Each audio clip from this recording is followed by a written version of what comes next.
तो आप ये कह रहे हैं कि वो उस फॉर्मेट से अलग हटकर एक एग्रीमेंट हुआ है जिसमें आरबीआई का से ज्यादा होगा? No, I'm not going to go further into it. Government, when it feels comfortable, अभी पार्लियामेंट चल रही है, government has to take a lot of issues into account. At some point, it'll feel comfortable and make the announcement. Monetary policy committee में IFC का formula खारिज। RBI governor ने हमसे exclusive बातचीत में कहा, कमेटी में सरकार का नहीं रहेगा दबदबा, महंगाई का लक्ष्य बार बार नहीं बदलने पर भी बनी सहमति। भारत ने यूरोपियन यूनियन के साथ फ्री ट्रेड एग्रीमेंट पर बातचीत रोकी। जीवीके बायोसाइंस के 700 फार्मा प्रोडक्ट पर बैन लगाने से यूयू के फैसले से खफा। कल से ईपीएफओ का पैसा आएगा बाजार में, ईपीएफओ की क्या होगी मार्केट स्ट्रैटेजी, कहां होगा पैसे का निवेश, इन मुद्दों पर एक्सक्लूसिव बात करेंगे पीएफ कमिश्नर के जालान से। बुलेटिन में आगे। बाजार ने दिखाई शानदार मजबूती, सेंसेक्स 150 पॉइंट चढ़ा, निफ्टी 8,560 के पार, मिड कैप शेयरों ने फिर भरी रौनक। मैगी की लैब रिपोर्ट पर फसाई की सफाई, कहा मैगी को नहीं दी कोई क्लीन चिट। मध्य प्रदेश के हरदा में बड़ा ट्रेन हादसा, कमायनी और जनता एक्सप्रेस एक साथ पटरी से उतरी, रेलवे के मुताबिक 30 लोगों की मौत। देश भर में बिना बिके घरों का अंबार, घटती बिक्री और बढ़ती सप्लाई से 41 महीने का स्टॉक जमा। और एसयूवी सेगमेंट में मारुति की जोरदार एंट्री, कंपनी ने उतारी प्रीमियम एसयूवी एस क्रॉस, कीमत 8.5 लाख से 14 लाख रुपए तक।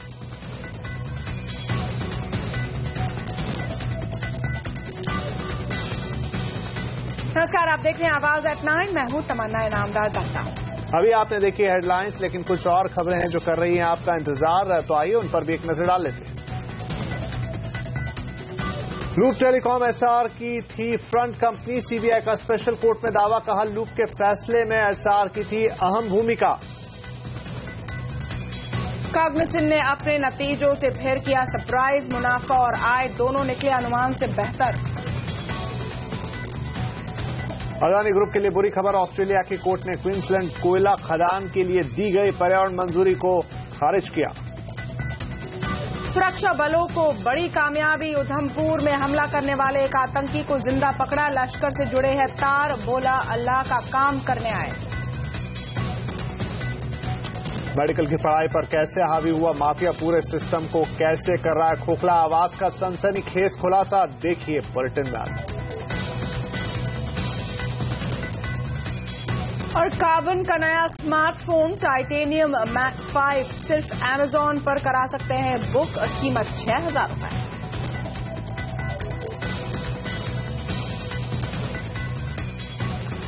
सबसे पहले बात आज के सबसे बड़े इंटरव्यू की। क्रेडिट पॉलिसी के बाद आरबीआई गवर्नर ने अपने पहले एक्सक्लूसिव इंटरव्यू में मॉनेटरी पॉलिसी कमेटी को लेकर सभी विवादों को खत्म कर दिया है। उन्होंने बताया कि मॉनेटरी पॉलिसी कमेटी में आईएफसी का फॉर्मूला खारिज हो गया है।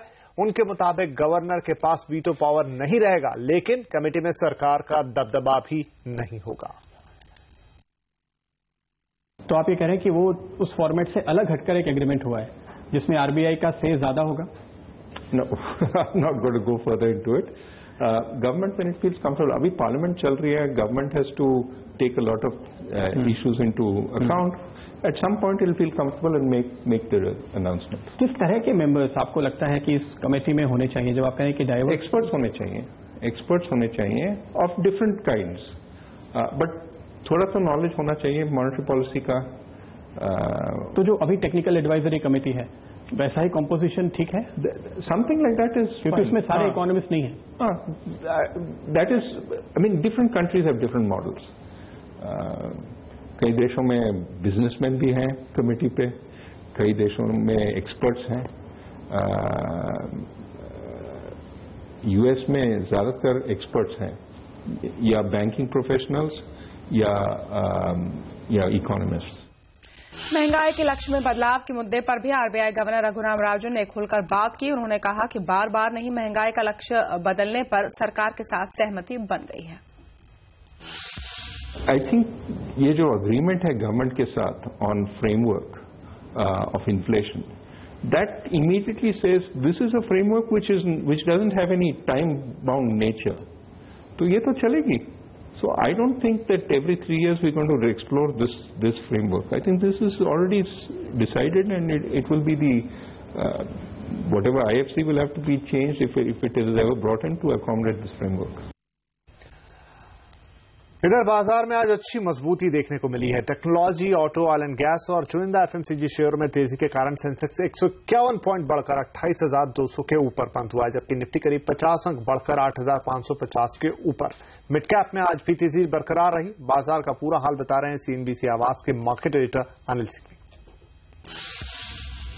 भारतीय बाजारों में आज भी तेजी का रुझान बरकरार रहा। सेंसेक्स और निफ्टी ने दमदार शुरुआत की और निफ्टी शुरुआती कारोबार में ही 8,600 के बेहद नजदीक पहुंचता हुआ नजर आया। थोड़ी प्रॉफिट बुकिंग जरूर वहां से होती हुई दिखी, लेकिन उसके बावजूद लगातार चौथा दिन था 8,500 के ऊपर की क्लोजिंग निफ्टी पर मिली और सेंसेक्स भी लगभग 0.5% ऊपर जाकर बंद हुआ। लेकिन आज भी स्टार्स से मिड कैप और स्मॉल कैप शेयर जहां पर दमदार खरीदारी होती दिखी, मिड कैप इंडेक्स ने नया लाइफ टाइम हाई बनाया है और जो कुछ भी थोड़ी बहुत प्रॉफिट बुकिंग आई वो आई बैंक निफ्टी में, जहां कल बड़ी तेजी थी। आज बैंक निफ्टी जरूर लाल निशान में बंद होता हुआ दिखा, मामूली गिरावट के साथ अच्छी तेजी दिखाने के बाद। यही वजह थी कि बढ़ने वाले शेयरों की तादाद बेहतर रही। आज 900 शेयर से ज्यादा मजबूत थे। For a change realty stocks ने आज अच्छा प्रदर्शन किया।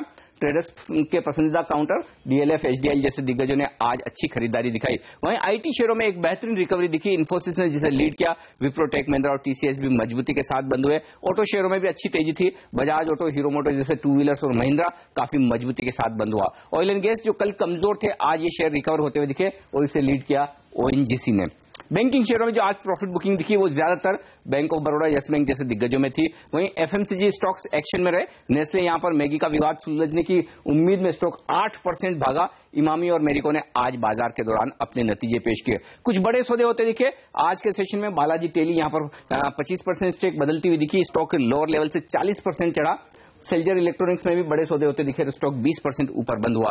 अच्छे नतीजे कल बाजार बंद होने के बाद दिए भारतीय एयरटेल ने। इसके अलावा टोरेंट पावर, सुंदरम के भी अच्छे नतीजे थे और जो कमजोर नतीजे आए हेक्सावेयर ने निराश किया। एमएम फोर्जिंग, एआईडी पेरी जैसे शेयरों पर भी नतीजों का दबाव दिखा। आज भी नतीजों के लिए आज से एक्शन भरा दिन था।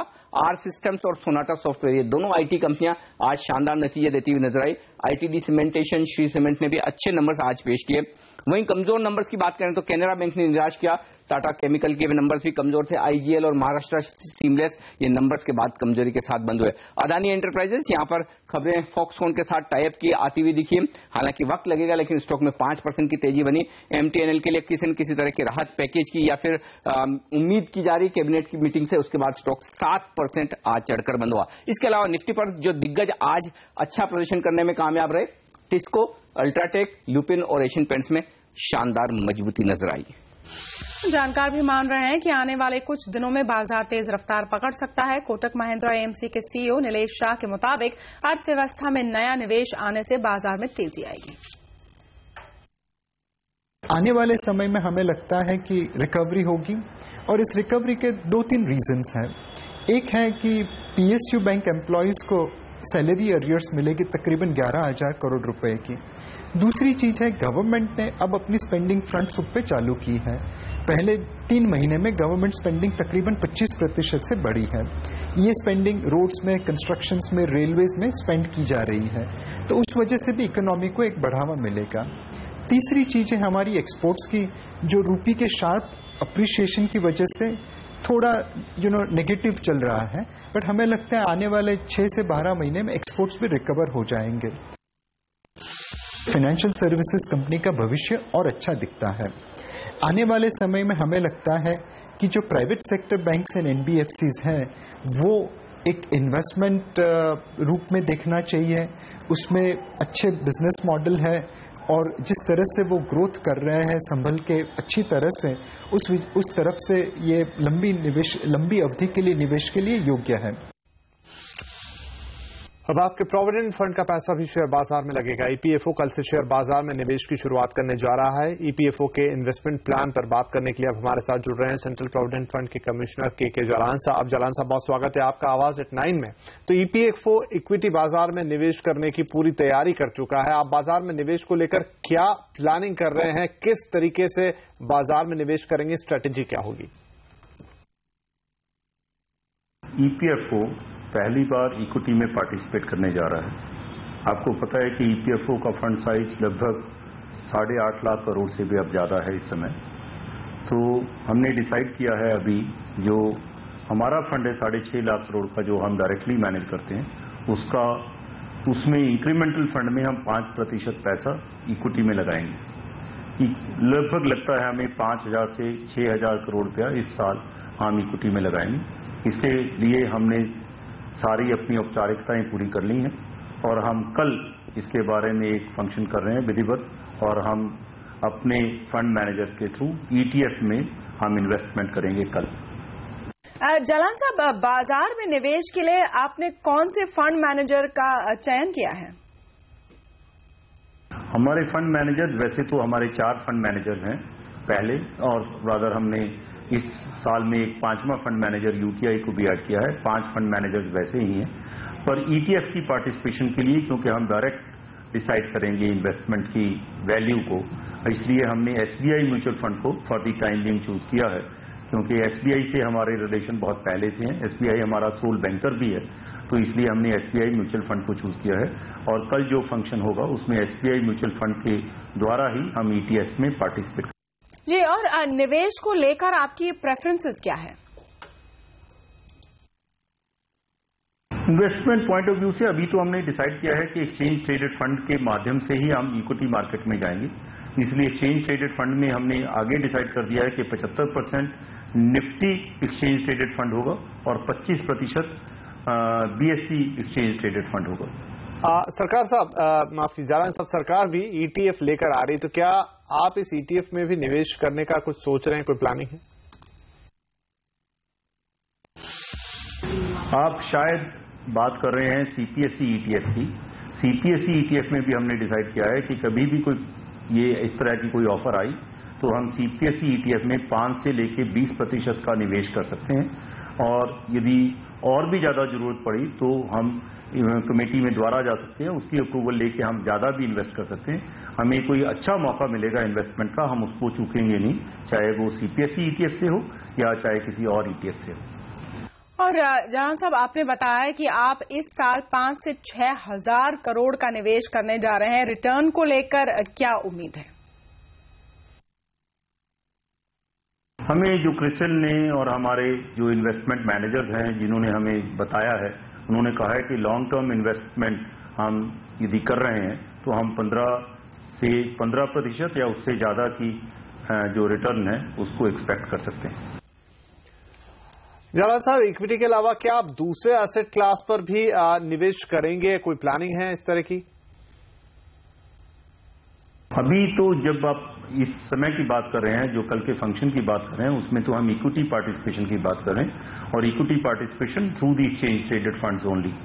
चलिए, तो बहुत शुभकामनाएं आपको आपकी इस नई शुरुआत के लिए। बहुत शुक्रिया हमसे बातचीत करने के लिए।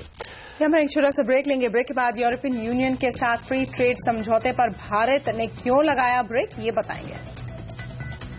और अब सरकारी इमारतों पर भी लगेंगे मोबाइल टावर, ये भी देखिए इस ब्रेक के बाद।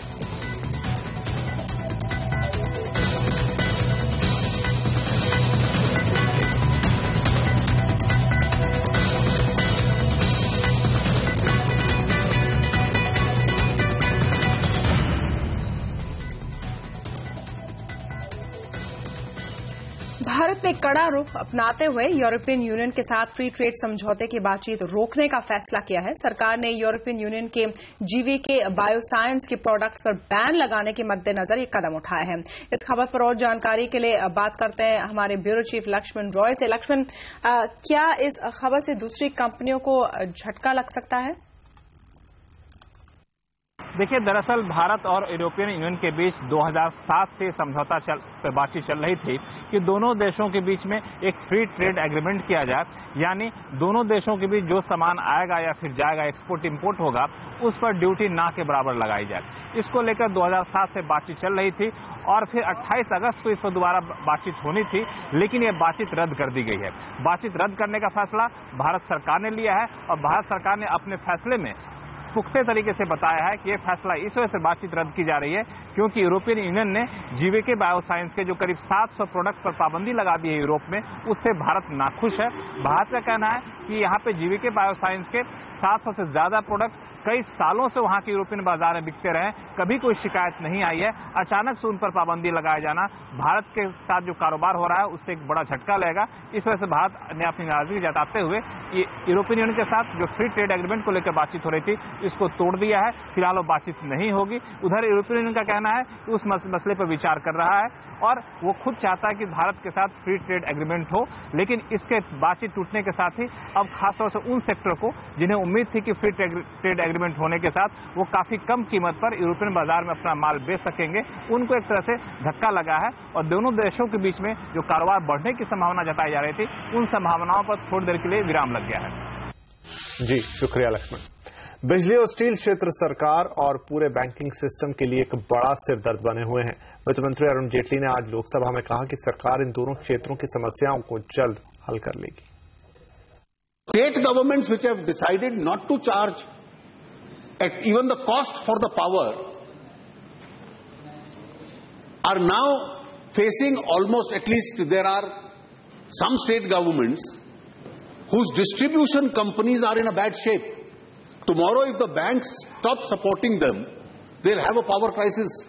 And therefore the lesson of the story is that users must pay for the services that they obtain. And if the state governments don't get users to pay and think it's only the banks which will support them, then at some stage the banks will face NPAs. The banks will no longer be in a position to lend to businesses. And therefore the economy itself suffers. And slowly I think we will be in a position to resolve most of them. Multi brand retail में 49% FDI के composite cap पर DIPP सचिव ने आज सफाई दी है। CNBC TV 18 की managing editor श्रीन भावन से एक्सक्लूसिव बातचीत में उन्होंने कहा कि कंपोजिट कैप का मकसद निवेश को आसान बनाना है। 49% FDI, FII was already permitted. Yeah. All that we've done is we've said through the composite cap that it's permitted through the automatic route. We've just made things easier for people that don't. You were allowed that, so FIIs can come in. You may have made things easier, sir, yeah, but the government has said that it frowns upon retail FDI in multi-brand retail. Yeah, but beyond 50. What the government has said is that beyond 49%, what this composite cap has said is that till 49% FDI, FII can come into India in retail. घरों की घटती बिक्री और बढ़ती supply के चलते देश भर में बिना बिके मकानों का स्टॉक लगातार बढ़ रहा है। इस वक्त देश भर में 41 महीने से ज्यादा का प्रॉपर्टी स्टॉक जमा हो चुका है। यह आंकड़ा ये बताता है कि इस वक्त देश में जितने घर खाली पड़े हैं उन्हें मौजूदा रफ्तार से बेचने में 41 महीने या करीब 3.5 साल लग जाएंगे। आपको बता दें कि 8 से 12 महीने से ज्यादा का प्रॉपर्टी स्टॉक मार्केट की सेहत के लिए अच्छा नहीं होता है। प्रॉपर्टी रिसर्च फर्म लाइसेंस फॉर आस्क की रिपोर्ट के मुताबिक वित्त वर्ष 2016 की पहली तिमाही में पिछले साल के मुकाबले बिना बिके घरों के स्टॉक में 24% की जोरदार बढ़ोतरी हुई है। इसका सीधा मतलब यह है कि लोग अब घर नहीं खरीद रहे हैं। इस पर और बातचीत करने के लिए हमारे साथ मौजूद हैं लाइसेंस फॉर आस्क के एमडी पंकज कपूर। पंकज जी, 41 महीने का बिना बिका रेजिडेंशियल स्टॉक किस तरफ इशारा कर रहा है, क्या स्थिति है बाजार की? देखिए, आप बताएं, आप जैसे बोल रहे हैं कि 8 से 12 महीने का मंथ का इन्वेंट्री एक एफिशिएंट मंथ इन्वेंट्री होता है जो कंट्री लेवल रीजन लेवल पे एक मार्केट को मेंटेन करना चाहिए। 41 मंथ का इन्वेंट्री सजेस्ट कर रहा है कि आज के जो प्राइजेस हैं वो अनअफोर्डेबल हो गए हैं, सेल्स अब बढ़ नहीं रही है। न्यू लॉन्चेस जरूर हो रहे हैं लेकिन उसके करस्पॉन्डेंस जो सेल्स होनी चाहिए थी वो नहीं हो रही है। तो और ये भी बता रहा है कि आज जो पिछले कई सालों से इन्वेस्टर का पार्टिसिपेशन मार्केट में रहा था, क्योंकि एंड यूजर मार्केट तो वैसे भी बहुत हद तक अफोर्ड नहीं कर पा रहा था, बट इन्वेस्टर एक तरीके से मार्केट को एक सपोर्ट कर रहा था। आज इन्वेस्टर का भी पार्टिसिपेशन भी मार्केट में खत्म हो गया है और इसको देखते हुए सेल्स पे बहुत बड़ा इम्पैक्ट है। और इन्वेंट्री इतना बड़ा कंसर्न नहीं है, बहुत इंपॉर्टेंट है offtake of that particular inventory. बिल्कुल वो नहीं बढ़ रही है और हमारी कंट्री एक जो है ना हाउसिंग शॉर्टेज कंट्री है। तो नहीं, तो ऐसे में जो एज ओल्ड सवाल है पंकज जी, तो कीमतों पर इसका क्यों असर नहीं दिख रहा है? रियल एस्टेट जो सप्लाई डिमांड के नियम है उससे उलट क्यों चलता है? देखिए, रियल एस्टेट एक बड़ा ही स्ट्रक्चरल सब्जेक्ट होता है और स्ट्रक्चरल सब्जेक्ट होने की वजह से ये है कि ये खाली बिल्डर के हाथ में नहीं है कि वो भाव गिरा दे। और आज एक्चुअली गवर्नमेंट भी कुछ हद तक ये नहीं चाहती कि भाव गिरे। तो इसका तरीके से अगर आप देखिए, जिस हिसाब से हर सिटी में रेडी रेकनर प्राइसेस बढ़ गए, तो वो बता रहे हैं कि गवर्नमेंट ने इग्नोर कर दिया है कि हम भाव गिराएं। और जैसे जैसे रेडी रेकनर प्राइसेस बढ़ रहे हैं, वो ये बताते हैं कि मिनिमम फ्लोर क्रिएट कर दिया गया है कि बिलो विच प्राइसेस गिरे नहीं। दूसरा ये है कि अगर आप सोचिए कि अगर करेक्शंस होता है तो मॉर्गेज इंडस्ट्री, बाकी सारी इंडस्ट्री जिन्होंने एक सिक्योरिटी क्रिएट की है, उसके ऊपर भी स्ट्रेस होएगा। तो रियल्टी के अंदर एक हम प्रोलॉन्ग इनएफिशिएंट जोन के अंदर चले गए हैं। जिस हिसाब से लैंड कॉस्ट बढ़ी है, जिस हिसाब से बिल्डर की कॉस्ट बढ़ी है, तो उसके पास मार्जिन भी नहीं बचा है। तो आज एक ये सिचुएशन हो गई कि हम वेट कर रहे हैं कि लोगों की इनकम उस लेवल पे पहुंच जाए। और ये विशेष सर्कल में फंस कर रह गया है। एग्जैक्टली जी पंकज जी, बहुत शुक्रिया हमसे बातचीत करने के लिए। और हम उम्मीद करेंगे कि ये अब जो इन्वेंट्री इतनी पाइलअप हो गई, उसके बाद एक ऐसा प्रेशर बने कि दाम नीचे आए। आगे बढ़ेंगे। अर्बन डेवलपमेंट मिनिस्ट्री ने सरकारी इमारतों में मोबाइल टावर लगाने के प्रस्ताव को मान लिया है। इस फैसले के बाद इन जगहों पर होने वाले कॉल ड्रॉप से काफी हद तक छुटकारा मिल सकेगा। टेलीकॉम कंपनियों ने भी दावा किया है कि वो इस मसले का हल निकालने के लिए कई कदम उठा रही है। सरकारी इमारतों में मोबाइल फोन से बात करने पर अब कॉल ड्रॉप की शिकायत कम होगी। सरकार इस बात के लिए राजी हो गई है कि सरकारी इमारतों पर मोबाइल टावर लगाए जाएं। सूत्रों के मुताबिक कॉल ड्रॉप की समस्या से छुटकारा दिलाने के लिए शहरी विकास मंत्रालय टेलीकॉम मंत्रालय के प्रस्ताव को मानकर इन भवनों में टावर लगाने को राजी हो गया है। जल्दी इसका ऐलान किया जाएगा। टेलीकॉम कंपनियां भी लंबे वक्त से इसकी मांग कर रही थी। कॉल ड्रॉप के मामले में सरकार ने हाल ही में सभी कंपनियों से एक्शन टेकन रिपोर्ट भी मांगी थी। भारतीय एयरटेल के मुताबिक दिल्ली में हालात सुधारने के लिए कंपनी ने एयरपोर्ट से 11 मूर्ति रोड के बीच 6 नए साइट डेवलप किए हैं और 27 साइट्स की कैपेसिटी बढ़ाई है। साथ ही पिछले 4 महीने में 100 नए 2G और इतने ही 3G साइट्स भी तैयार किए गए हैं। आइडिया के मुताबिक पिछले 4 महीनों में पूरे 22 सर्कल में 3700 2G साइट्स जोड़े गए हैं। रिलायंस कम्युनिकेशन ने रिपोर्ट में कहा है कि बंद पड़े साइट्स के एवज में नए साइट्स खोले जा रहे हैं। वहीं एयरसेल इसके लिए इंफ्रास्ट्रक्चर पर इस साल 100 करोड़ रुपए खर्च करने जा रहा है।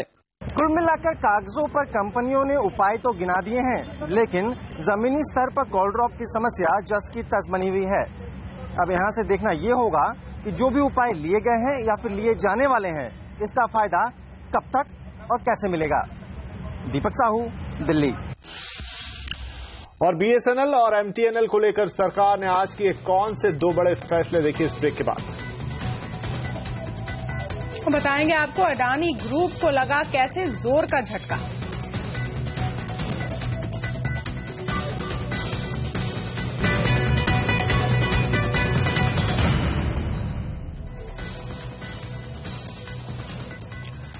कैबिनेट ने आज एक अहम फैसले में सरकारी टेलीकॉम कंपनी BSNL को टावर बिजनेस के लिए एक अलग कंपनी बनाने के प्रस्ताव को मंजूरी दे दी है। इसके अलावा BSNL और MTNL को स्पेक्ट्रम सरेंडर करने के एवज में आर्थिक मदद का भी ऐलान किया गया है। इस खबर पर और ज्यादा जानकारी के लिए चलते हैं अपने संवाददाता दीपक साहू के पास। दीपक, कैबिनेट के इस फैसले से BSNL को अब किस तरह से फायदा या मदद मिलेगी? जी देखिए, कुल मिला के आज कैबिनेट ने 2 बड़े ऐलान किए हैं जो कि लॉन्ग टर्म में BSNL और MTNL के लिए काफी मील का पत्थर साबित होंगे। एक तरह से BSNL में जो बड़ा फैसला देखने को मिला, BSNL के टावर बिजनेस को एक अलग कंपनी बनाने पर यहां पर कैबिनेट की मंजूरी दे दी है। कुल मिला के तो BSNL जो कि देश भर में करीब 65,000 टावर्स हैं BSNL के, और करीब 20,000 यहाँ पर 20,000 करोड़ का वैल्यूएशन बताया जा रहा है इस कंपनी का। तो वैल्यू पोटेंशियल अनलॉक करने में काफी ज्यादा मदद मिलेगी। इसके अलावा करीब 5-6 हजार BSNL के टावर्स जो हैं वो लीज पे दे रखा है, उससे भी अच्छी खासी यहां पर कमाई होती है BSNL को।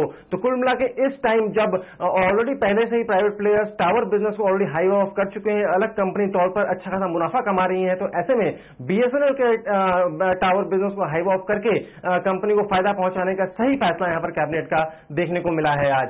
दूसरे अहम फैसले में BSNL और MTNL ने जो 800 मेगाहर्ट्ज बैंड में स्पेक्ट्रम सरेंडर किया था पिछले साल, जिसकी नीलामी इस साल मार्च में हुई है, इसको लेकर BSNL और MTL दोनों ही काफी लंबे समय से यहाँ पर सरकार से अपील कर रही थी कि इसका मुआवजा कंपनी को दिया जाए, क्योंकि उससे पहले उस नेटवर्क में ऑलरेडी कंपनियों ने काफी अच्छा खासा यहाँ पर इन्वेस्टमेंट कर रखा था।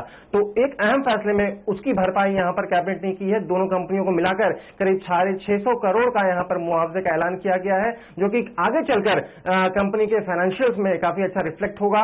और कुल मिला के जो भरपाई होनी थी, जो कि ऑलरेडी यहाँ पर सरेंडर करने के बाद काफी सर्कल्स में यहाँ पर एक्सपेंशन में जो फाइनेंशियल्स की दिक्कतें थी, वो भी कुछ हद तक यहाँ पर मीट आउट हो पाएगा आज के इस ऐलान से।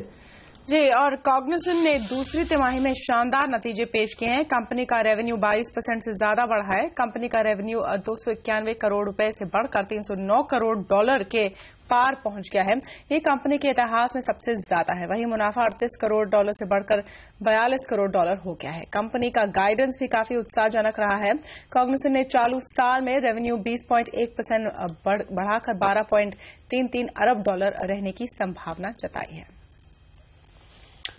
बालाजी टेलीफिल्म्स से स्टार इंडिया पूरी तरह से बाहर हो गया है। कंपनी ने ब्लॉक डील के जरिए अपनी पूरी हिस्सेदारी बेच दी है। स्टार के पास बालाजी टेलीफिल्म्स का करीब 26% हिस्सा था। यह सौदा 63 रुपए 60 पैसे प्रति शेयर के भाव पर किया गया। इस खबर के बाद बालाजी टेलीफिल्म्स में 20% की तेजी देखने को मिली, जो अप्रैल 2010 के बाद से इस शेयर में कभी दिखाई नहीं दी थी।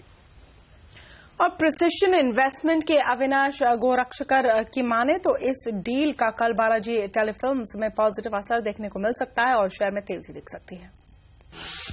मुझे लग रहा है कि क्लियरली इतना बड़ा डील हुआ है तो ऑब्वियसली करंट मैनेजमेंट चाहेगी कि क्लियरली कोई नया स्ट्रेटेजिक इन्वेस्टर आए, और मेरे ख्याल से जिस प्रकार की इनकी कंटेंट की स्ट्रेटेजी है और जिस प्रकार की कैश बालाजी टेलीफिल्म्स पे अभी भी है, हालांकि नंबर्स अगर हम बॉटम लाइन के पॉइंट ऑफ व्यू से देखें तो कोई बड़ी attractive bottom line growth company ने नहीं रिकॉर्ड की है, लेकिन इनकी कंटेंट लाइब्रेरी और क्लियरली इस प्रकार का डील होना मेरे ख्याल से ये संकेत देता है कि कहीं ना कहीं कोई नया स्ट्रेटेजिक इन्वेस्टर आ सकता है। तो I think tomorrow probably you will see the stock further getting a big boost.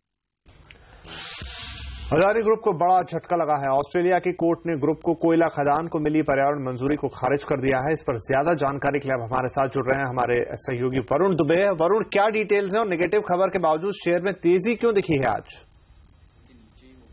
तब तक ये स्टॉक एक को एक तगड़ा झटका लगा है, क्योंकि इस कंपनी का जो क्वींसलैंड में $16.5 बिलियन का जो कैमरेकल का कोल माइन था वो अब खटाई में पड़ता हुआ नजर आ रहा है, क्योंकि ऑस्ट्रेलिया के फेडरल कोर्ट ने दरअसल इस कंपनी के जो क्वींसलैंड के कोल माइन है उसे जो एनवायरमेंटल अप्रूवल मिला था उसे खारिज कर दिया। दरअसल फेडरल कोर्ट का यह कहना है कि अगर यहाँ पे कोल माइनिंग की जाती है तो इससे एनवायरमेंट और साथ ही जो वाइल्ड लाइफ है उसको अच्छा खासा इंपैक्ट हो सकता है, उस पर ज्यादा नेगेटिव इंपैक्ट हो सकता है, और इसके लिए ये जो इनको एनवायरमेंट क्लियरेंस मिला था इसे पूरी तरह से खारिज कर दिया गया है। और एनवायरमेंट मिनिस्ट्री को ये अपॉर्चुनिटी दी गई है कि अगर वो चाहे तो फिर से सोच सकते हैं। मैं आपको बता दूं कि 2010 में इन्होंने जो क्वींसलैंड है उसमें एंटर किया था और 5 साल से इसमें ज्यादा कोई इंप्रूवमेंट देखने नहीं मिला है। कंस्ट्रक्शन एक्टिविटी ज्यादा यहाँ चालू नहीं हुई थी और इसके वजह से कंपनी को यहाँ पे जो फंडिंग है वो जुटाने में भी काफी यहाँ दिक्कत आ रही थी। और मेरे ख्याल से ये एकमात्र एनवायरमेंट क्लियरेंस इस कंपनी को मिला था वो भी अब कंपनी ने छीन गया है। तो अब कंपनी आगे जाके यहाँ पे जो कंस्ट्रक्शन का काम है वो नहीं कर पाएगी। तो ये एक बहुत बड़ा झटका इस कंपनी को लगता हुआ दिखाई दे रहा है और $16.5 बिलियन का जो इनका ड्रीम प्रोजेक्ट था वो अब खटाई में पड़ता हुआ नजर आ रहा है। जी, और कानपुर की thermal where company jet knitwear ने नया thermal product Australia thermal brand inner पेश किया है। जेट निटवेयर के मैनेजिंग डायरेक्टर बलराम नरूला का दावा है कि थर्मल वेयर काफी हल्का और गर्म रखने वाला है। इसमें जो सबसे बड़ी खासियत है कि लाइट वेट होने के बावजूद भी इसके अंदर सर्दी को रोकने की क्षमता भरपूर है।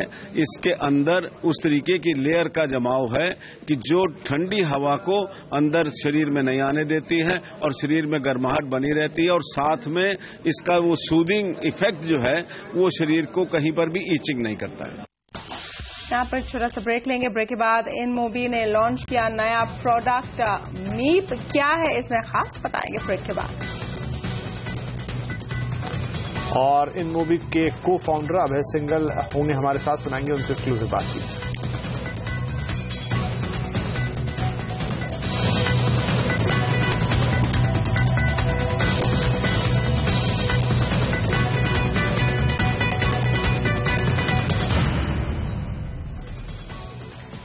बात करेंगे स्टार्टअप्स की दुनिया के हलचलों पर हमारे खास सीरीज स्टार्टअप न्यूज की।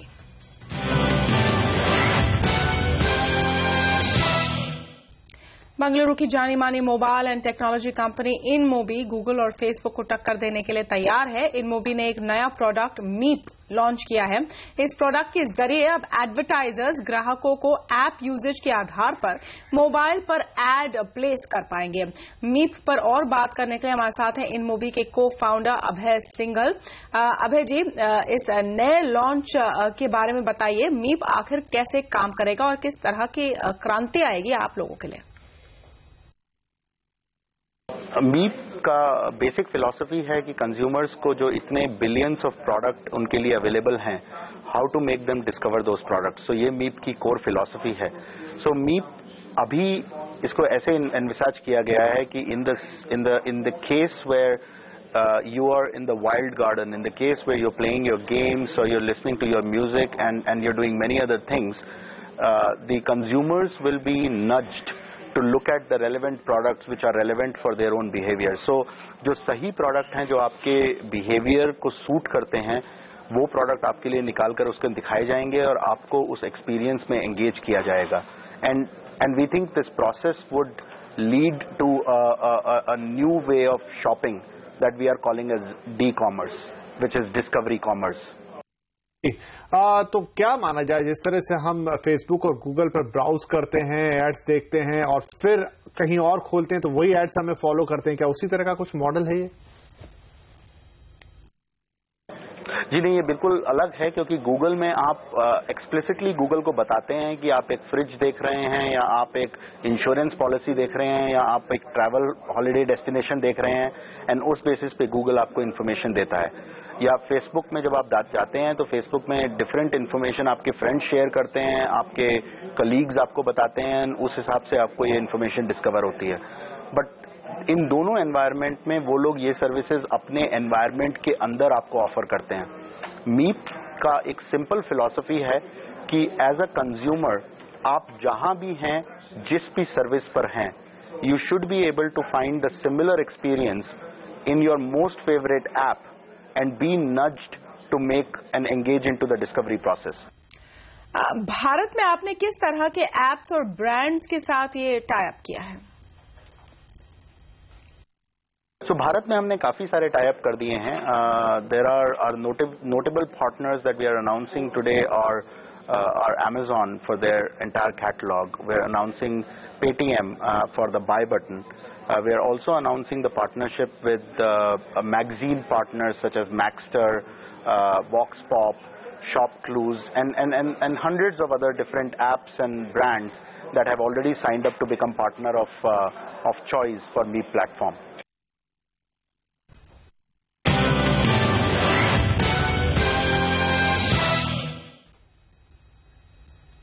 और यहां पर वक्त हुआ एक छोटे से ब्रेक का। ब्रेक के बाद कुछ और खबरें आपके लिए।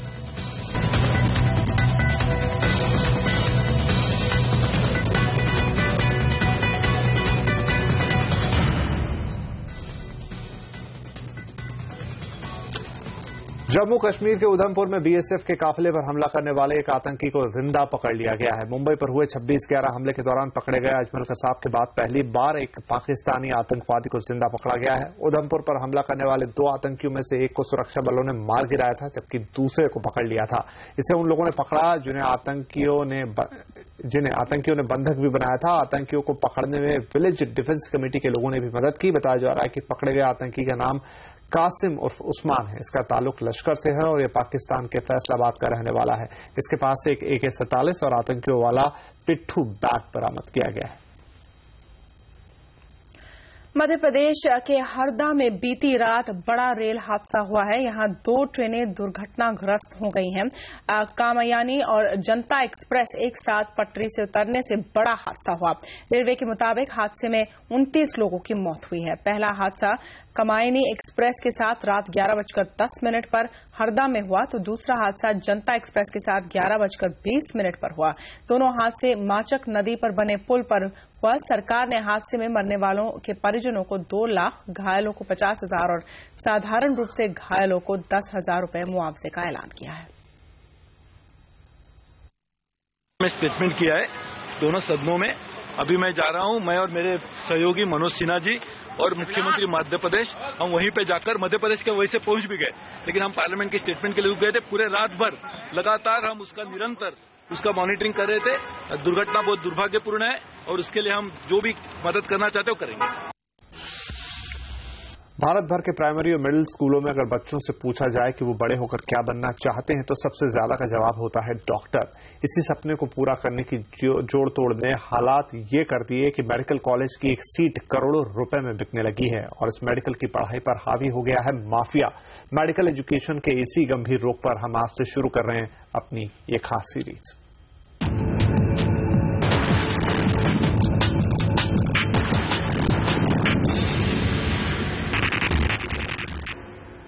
एग्जाम पर्चे लीक होने का धंधा बड़ा होते होते ऑर्गेनाइज्ड गैंग की शक्ल ले चुका है और व्यापम जैसे खूनी घोटाले सामने आ रहे हैं। दरअसल व्यापम घोटाले ने साबित कर दिया है कि भारत में मेडिकल एजुकेशन का बहुत बड़ा हिस्सा अब माफिया की गिरफ्त में है। ये हैं विनोद राजौरिया। मध्य प्रदेश के सीहोर में रहने वाले विनोद ने 12वीं का इम्तिहान फर्स्ट डिवीजन में पास किया। 1 साल का ड्रॉप भी लिया, लेकिन पीएमटी में सिर्फ 2 नंबर से वो एमबीबीएस सीट पाने से चूक गए। अब भोपाल में एक प्राइवेट कॉलेज से बी फार्मा कर रहे हैं। विनोद जैसे ना जाने कितने छात्र अब व्यापम घोटाला खुलने के बाद ठगे से महसूस कर रहे हैं। घोटाले ने उन बच्चों के दिलो दिमाग पर भी असर डाला है जो डॉक्टर बनने का ख्वाब देख रहे हैं और घंटों मेहनत कर रहे हैं। बचपन से एक ही ख्वाहिश थी मेरी कि मैं डॉक्टर बनूं। बचपन से मतलब मैंने एग्जाम की तैयारी की। 1 साल ड्रॉप देके मेरे पापा ने इतना पैसा खर्च किया, मैं यहाँ पे रहा, घर परिवार से दूर रह के हमने कोचिंग की। इतनी मेहनत करने के बावजूद हम लोगों का सिलेक्शन सिर्फ 2 नंबर से हम लोग रह गए। बहुत दुख होता है। इनके पास पैसा, उन्होंने पैसा दे के अपने परिवार का, रिश्तेदारों का एडमिशन करा लिया और जो मेरिट में है वो कहीं और ही पता नहीं कौन सी रैंक पे है। किसी अच्छे इंडिया के ऑल इंडिया पीएमटी के गवर्नमेंट मेडिकल कॉलेज में एडमिशन लेना मध्य प्रदेश पे भरोसा नहीं है, पर मध्य प्रदेश में नहीं पढ़ना। जब पैसे देके एडमिशन होना था तो बच्चा क्यों कोचिंग में पैसे बर्बाद करे, स्कूल में पैसे बर्बाद करे? ये उसे पता है पैसे से ही कॉलेज मिल जाएगा तो सीधे 2 साल अपनी मस्ती करे आराम से और फिर उसके बाद 2 साल में कॉलेज पढ़ के उसके बाद डॉक्टर बन जाओ। कई साल से बच्चों को मेडिकल एंट्रेंस की तैयारी करा रहे टीचर्स को भी व्यापम की सच्चाई ने हिलाकर रख दिया है। इसके बावजूद उनके सामने एक बड़ी चुनौती ये है कि बच्चों का उत्साह कैसे बनाए रखें। जैसे ही छात्रों को पता लगता है कि व्यापम जैसे स्कैम एग्जिस्ट कर रहे हैं तो जो मोमेंटम होता है इन बच्चों के जोश का, इनके अंदर जो फायर है वो डेफिनेटली उस पर बहुत ही विपरीत प्रभाव पड़ता है। ये भी फर्क हो रहा है कि कुछ बच्चे इस चीज को कवर जैसे भी यूज कर रहे हैं। भाई अपन ने मेहनत की भी नहीं हुआ सिलेक्शन तो अरे ये सब इतना घोटाला चल रहा है इस वजह से हमारा नहीं हुआ, कोई और ले गया हमारी सीट। पर हाँ, definitely as academicians and educationist हमें भी बुरा लगता है। व्यापम घोटाले का सबसे कड़वा सच ये है कि जिन पर विश्वास किया गया उन्होंने ही विश्वासघात किया। हमारा मेडिकल काउंसिल ऑफ इंडिया के एथिक्स में लिखा हुआ है कि आपके आसपास यदि कोई करप्शन होता है तो ये हर डॉक्टर की जिम्मेदारी है उसको उजागर करे। और हम लोग बड़े छोटे से गांव से आए, कैसे करके हमने तैयारी की। एक सपना होता है कि मिडिल क्लास परिवार का कि यदि बच्चा डॉक्टर, इंजीनियर या कलेक्टर बनता है तो उसका जीवन स्तर सुधर सकता है, सिर्फ पढ़ के वो एक अपर लेवल पे पहुंच सकता है। तो वो सपना कहीं ना कहीं धूमिल हुआ है और जो उम्मीद है वो उम्मीद की हत्या हुई। व्यापम ने सिर्फ मध्य प्रदेश ही नहीं पूरे देश के सामने सवाल खड़ा किया है कि डॉक्टर बनने के लिए क्या अब मेरिट से ज्यादा मनी पावर जरूरी है। क्लास में बैठे इन बच्चों को देखिए, सारे छात्र छात्राओं के मन में एक ख्वाब है। ये सारे छात्र छात्राएं डॉक्टर बनना चाहते हैं और ऐसा डॉक्टर बनके समाज की सेवा करना चाहते हैं, लेकिन इनके मन में एक सवाल पैदा होता है कि अगर व्यापम है तो वो कैसे डॉक्टर बनेंगे। अब इन बच्चों से मेरा एक सवाल है जो बता रहा है कि इस रात की सुबह कैसे होगी। मेरा सवाल आप सभी से एक है कि अगर आपको पता चलता है कि आपके पेरेंट्स, आपके माता पिता पैसे देकर आपका दाखिला कराना चाहते हैं मेडिकल कॉलेज में, कितने ऐसे बच्चे हैं इस क्लास में जो कहेंगे अपने माता पिता से कि नहीं ऐसा एडमिशन हमें नहीं कराना, या हाँ ऐसा एडमिशन हम करेंगे? कितने बच्चे हैं? हाथ उठाएं। सबका जवाब ना में है। ये सारी क्लास कह रही है कि नहीं, वो ऐसा मेडिकल में दाखिला नहीं कराएंगे, ऐसे डॉक्टर, मुन्ना भाई डॉक्टर वो नहीं बनना चाहेंगे। और शायद यही व्यापम का इस नई पीढ़ी पर असर है। मनोज शर्मा, भोपाल। और सीबीआई ने स्पेशल कोर्ट में दावा किया है कि SR2G लाइसेंस हासिल करने के लिए फ्रंट कंपनी लूप को नियंत्रित कर रहे थे। सीबीआई ने यह भी कहा कि लाइसेंस पाने के लिए SR ने यूनिफाइड एक्सेस सर्विस लाइसेंस के दिशा निर्देश का उल्लंघन किया है। सीबीआई का कहना है कि इस मामले में जो लोग भी नियंत्रण करने या प्रभाव डालने की स्थिति में थे वो सब SR ग्रुप के कंपनीज के थे। अब इस मामले में अगली सुनवाई 12 अगस्त को होने वाली है। और आ गई है मारुति की नई एस क्रॉस। तो क्या है इसमें खास, देखिए इस ब्रेक के बाद।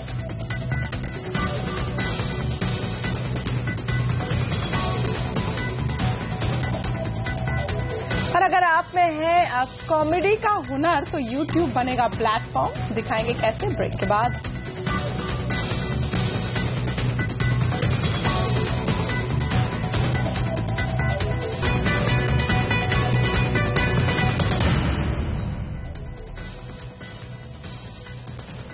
त्योहार के मौसम में आपके लिए मोबाइल फोन की खरीदारी पर अच्छे खासे डिस्काउंट मिलने वाले हैं। ऑनलाइन मोबाइल शॉपिंग से मिल रही कड़ी टक्कर से निपटने के लिए रिटेल मोबाइल स्टोर्स भारी भरकम डिस्काउंट लेकर आ रहे हैं। मोबाइल फोन बाजार में इन दिनों ऑनलाइन और ऑफलाइन स्टोर्स के बीच तगड़ा मुकाबला चल रहा है। त्योहार के मौसम में इसका फायदा कंज्यूमर को होगा। ई कॉमर्स के बढ़ते ट्रेंड से पिछले सीजन बड़े रिटेल ब्रांड्स को खासा नुकसान उठाना पड़ा, तो अब की बार वो अपने नए हथियारों के साथ तैयार हैं। लड़ाई के मैदान में वो उतरे हैं आकर्षक डिस्काउंट्स और एक्स्ट्रा वारंटी के साथ। 2 प्रोजेक्ट चल रहे हैं हमारे प्रोजेक्ट को मोजो बोलते हैं, which is match online, Joy offline. उसमें कस्टमर का हमारा प्रॉमिस ये है कि आपको ऑनलाइन टाइप प्राइस मिलेगी, मगर मोर इम्पोर्टेंटली जो आप इंस्टेंट डिलीवरी चाहते हैं और जो आप टच एंड फील चाहते हैं या एक्सपर्ट असिस्टेंस चाहते हैं वो आपको इमीडिएट मिलेगी। और ये जो हमने दोनों कॉम्बिनेशन किए हैं उससे हमें कस्टमर का रिएक्शन बहुत पॉजिटिव है। ऑफलाइन बाजार के ये मंजे हुए खिलाड़ी अब ऑनलाइन शॉपिंग स्टोर्स को उनके ही मैदान में जाकर मात देने की कोशिश में भी हैं। इनकी साइट्स पर आपको वो सारी सुविधाएं मिलेंगी जो किसी भी बड़े ई कॉमर्स रिटेल प्लेयर की साइट पर हैं। We have now launched is basically the omni-channel piece, so you can order, in this online and pick up from the store. All those are seamless. You can see our store stock on our website, and our website is also now mobile responsive. So I see this as a huge opportunity, a great thing for the customers. Online और offline retailers के बीच की जंग का अंदाजा इससे भी लगाया जा सकता है कि कई ऑनलाइन प्लेयर्स अब अपनी फिजिकल प्रेजेंस बढ़ाने पर जोर दे रहे हैं। जैसे मुंबई में 10 जगहों पर फ्लिपकार्ट ने अपने कलेक्शन सेंटर्स खोल दिए हैं, जहां कंज्यूमर अपने मोबाइल इन स्टोर्स से कलेक्ट कर सकते हैं। ये मुकाबला शॉपर्स के लिए बेहद फायदेमंद साबित हो रहा है। करिश्मा खिड़िया, मुंबई। और गुजरात के 6 शहरों को स्मार्ट सिटी बनाया जाएगा। राज्य सरकार ने इन शहरों की पहचान के लिए एक हाई पावर कमेटी बनाई है। ये कमेटी गुजरात के किन शहरों को स्मार्ट सिटी प्रोजेक्ट के लिए ले सकती है, एक्सक्लूसिव जानकारी दे रहे हैं मनीष देसाई।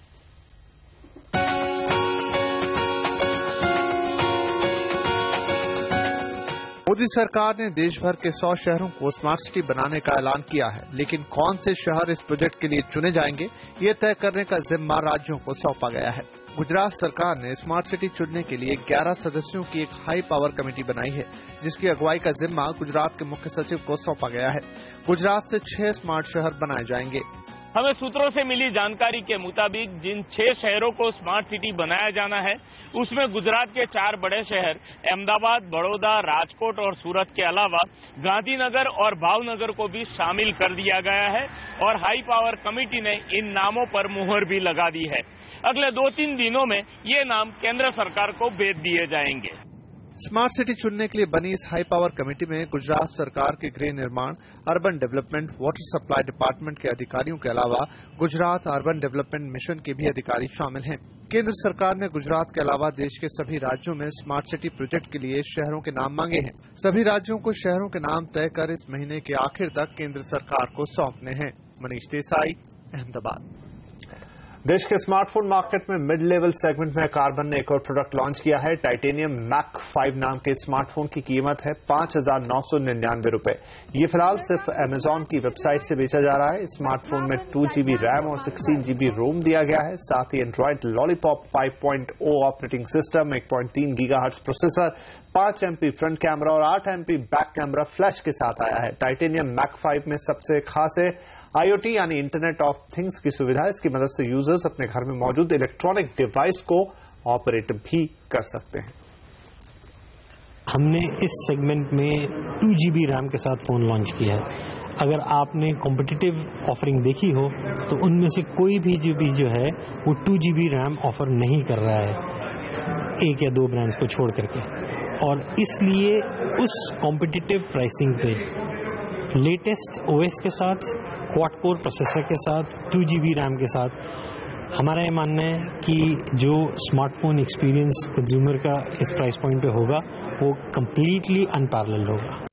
मारुति सुजुकी की पहले premium crossover car S cross आज दिल्ली में लॉन्च हुई। ये कार नेक्सा डीलरशिप से एक्सक्लूसिवली बेची जाएगी।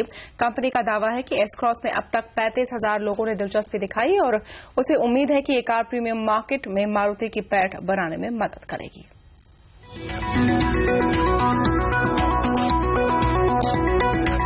प्रीमियम मार्केट में जगह बनाने की कोशिश के तहत मारुति सुजुकी ने दांव लगाया है एस क्रॉस पर। कंपनी ने एस क्रॉस की प्राइसिंग काफी अट्रैक्टिव रखी है और इसकी रेंज 8,34,000 रुपए से शुरू हो रही है। ये मारुति के एक्सक्लूसिव नेक्सा डीलरशिप से बिकने वाली पहली कार होगी। एस क्रॉस को सिर्फ डीजल वेरिएंट में लॉन्च किया गया है। यह DDIS 200 और DDIS 320 इंजन ऑप्शन में मिलेगी। एस क्रॉस एक कॉम्पैक्ट SUV की तरह है और क्रूज कंट्रोल के साथ 0 से 100 किलोमीटर प्रति घंटे की रफ्तार सिर्फ 11.3 सेकंड में हासिल कर लेती है। इसकी माइलेज है 22.7 किलोमीटर प्रति लीटर। बहुत पावरफुल इंजन है दोनों और रोड के ऊपर बहुत अच्छा पिकअप दे रहे हैं। और दूसरी चीज मैं कहूंगा कि एकदम नए प्लेटफॉर्म के ऊपर है और इसके अंदर एक सेडान का कंफर्ट है। अंदर इंटीरियर्स बहुत लग्जरियस हैं और बाहर से काफी बोल्ड और अग्रेसिव आउटलुक दिया है हमने। स्पोर्टी टच है और काफी एरोडायनेमिक गाड़ी है। तो जो कंफर्ट आपको ऑन रोड मिल रहा है वही कंफर्ट आपको ऑफ रोड मिलेगा। बाजार में एस क्रॉस का सबसे नजदीकी मुकाबला होगा Hyundai क्रेटा से। दोनों गाड़ियों की प्राइसिंग भी एक जैसी है। एस क्रॉस की रेंज 8 से 11 लाख के बीच है, जबकि क्रेटा की कीमत 8.5 लाख रुपए से 13 लाख के बीच है। एस क्रॉस के सभी वेरिएंट में सेफ्टी फीचर्स एक जैसे ही दिए गए हैं। मारुति सुजुकी का दावा है कि उसे अब तक एस क्रॉस की 35,000 क्वेरीज मिल चुकी हैं। कंपनी को उम्मीद है कि एस क्रॉस उसकी पहुंच प्रीमियम कार मार्केट में बना देगी। हालांकि मारुति सुजुकी अपने प्रीमियम कार पोर्टफोलियो को और बढ़ाने की तैयारी भी कर रही है। रोहन सिंह, दिल्ली। और अब तक आपने टेलीविजन पर कॉमेडी टैलेंट हंट तो खूब देखे होंगे, लेकिन देश भर में पहली बार हो रहा है वेब कॉमेडी हंट। इस कॉमेडी हंट के लिए प्लेटफॉर्म बना है यूट्यूब। खास बात यह है कि इस कॉमेडी हंट में न सिर्फ मेट्रो शहरों के बल्कि छोटे शहरों के कॉमेडियंस भी हिस्सा ले रहे हैं। हमारी संवाददाता दीपाली नंदा बता रही कि वेब पर पॉपुलर हो रहे कॉमेडी वीडियोज की वजह से देश में लाखों लोग कॉमेडी को कैरियर ऑप्शन की तरह देखने लगे हैं। It's not about us. It's about finding new, exciting and fresh comedy content. क्या fresh, exciting होगा? You made Aarya Chugya. Then you made Aarya Chugya part 2.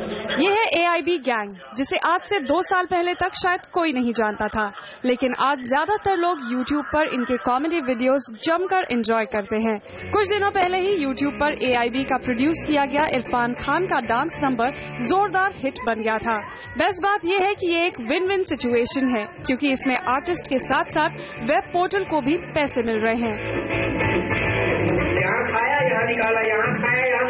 Web पर कॉमेडी वीडियोस की बढ़ती लोकप्रियता ने इसे एक अच्छा करियर ऑप्शन बना दिया है और अब YouTube लाया है वेब कॉमेडी हंट, जिसका जिम्मा उठाया है AIB और प्रिटेंशियस मूवी रिव्यूज के कनन और विश्वा ने, जो ढूंढ रहे हैं 5 सुपर कॉमेडियंस। पिछले 3 महीने में देश भर से 1600 एंट्रीज आ चुकी हैं, जिसमें से 40 शॉर्टलिस्ट हुए हैं। तेजी से पॉपुलर हो रही वेब कॉमेडी को बढ़ावा देने के पीछे YouTube को वजह भी दिखती है। जो सारे यूथ हैं कंट्री के, they are seeing YouTube as a platform where they can express themselves and the growth is really looking good. Shortlist की गई 40 एंट्रीज के प्रोड्यूसर्स को अब हर हफ्ते एक चैलेंज मिलेगा और हर चैलेंज के बाद होंगे एलिमिनेशन। अंत में जो 5 विनर्स बचेंगे वो 30 सितंबर को मुंबई में ग्रैंड फिनाले में परफॉर्म करेंगे। AIB के मुताबिक इस कॉमेडी टैलेंट हंट से नई प्रतिभाओं को बड़ा प्लेटफॉर्म मिलेगा। Because of things like smartphones, laptops etcetera, आजकल कॉमेडी का एक्सेस बहुत इजी हो गया है। आपको सिर्फ टीवी के सामने नहीं बैठना चाहिए। You don't have to go watch a movie in a theatre. If you are feeling stressed out and you want to laugh, बस फोन उठाओ and you'll be entertained. Most arts, अगर आपको म्यूजिशियन भी बनना है, कुछ आसान नहीं है म्यूजिशियन पे मतलब घर चलाना अपना, तो आई थिंक ये सब आर्ट्स के लिए, सिर्फ कॉमेडी के लिए नहीं है। YouTube और सोशल मीडिया ने कॉमेडियंस की राह आसान कर दी है। अब कोई भी कॉमेडी वीडियो कुछ ही मिनटों में वायरल हो जाता है और आप मशहूर हो जाते हैं। जो एडवांटेज है अभी with the online space is those people can get visibility. I think 10 साल पहले अगर लोगों को कुछ वीडियो बनाना था तो द प्रोसेस वाज डिफिकल्ट. मतलब उससे भी पहले अगर किसी चीज को शूट करना था, फिल्म पे शूट करना पड़ेगा. Film is very expensive. And also now filming is cheap and uploading is free. And जो ऑडियंस आपको मिलेगा इज मैसिव. इस वेब कॉमेडी हंट में भिलाई, सिलवासा, होशियारपुर और हरिद्वार जैसे छोटे शहरों से भी एंट्रीज आई हैं. जाहिर है अब वेब कॉमेडी का दायरा देशव्यापी हो चुका है. कॉमेडी को अपना करियर बनाने के लिए जहां पहले लोग सिर्फ बॉलीवुड या टीवी के भरोसे थे, सोशल मीडिया ने उन्हें एक ऐसा प्लेटफॉर्म दे दिया है जहां वो हंसते हंसते अपने सपनों को पूरा कर सकते हैं. दीपाली नंदा, दिल्ली. और आवाज एट 9 में आज के लिए इतना ही. आपसे फिर मिलेंगे, तब तक के लिए नमस्कार.